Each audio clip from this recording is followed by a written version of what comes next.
अब प्रधानमंत्री खुद ट्वीट करके कह रहे हैं कि कांग्रेस पार्टी ने अपने इस पूरे प्रोपेगेंडा से और पूरे उससे नहीं छुपा सकती अपनी मिसडीड जो उन्होंने करी है बाबा साहब के लिए, और तमाम काम गिनाए उन्होंने कि उन्होंने क्या क्या मोदी सरकार ने बाबा साहब के लिए किया है। पहली बात तो यह है कि मूल रूप से भारतीय जनता पार्टी, जो कि आरएसएस का राजनीतिक संगठन है, उसकी विचारधारा शुरू से ही भारतीय संविधान के विरोधी रही है और हर कदम पर उन्होंने अपनी बाबा साहब अंबेडकर विरोधी मानसिकता और विचारधारा को छुपाने के लिए बहुत कुछ करने का उन्होंने दावा किया है।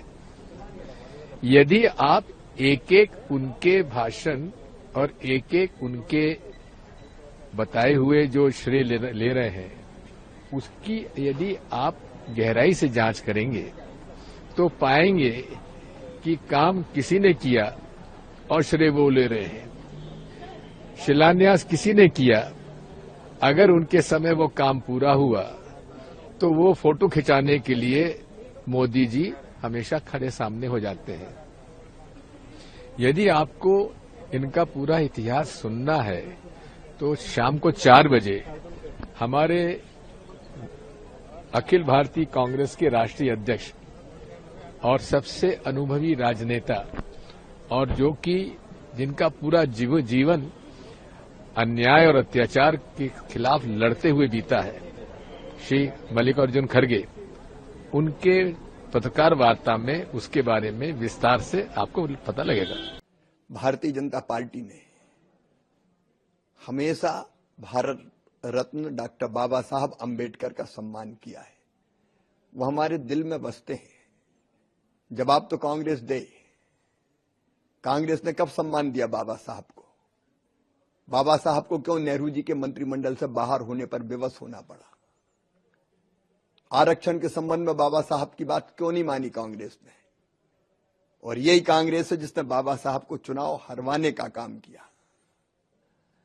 बाबा साहब हमारे लिए संविधान निर्माता के नाते एक युग पुरुष है, लेकिन कांग्रेस ने हमेशा उनको अपमानित करने का पाप किया है और आज घड़ियाली आंसू बहा रही है। कहती कुछ है और करती कुछ है। भारतीय जनता पार्टी हमेशा उन्हें सम्मान देती। अगर आप ये वीडियो YouTube पर देख रहे हैं तो हमारे चैनल को सब्सक्राइब करें और बेल आइकन को दबाना ना भूलें। अगर आप Facebook पर ये वीडियो देख रहे हैं तो हमारे पेज को लाइक करें।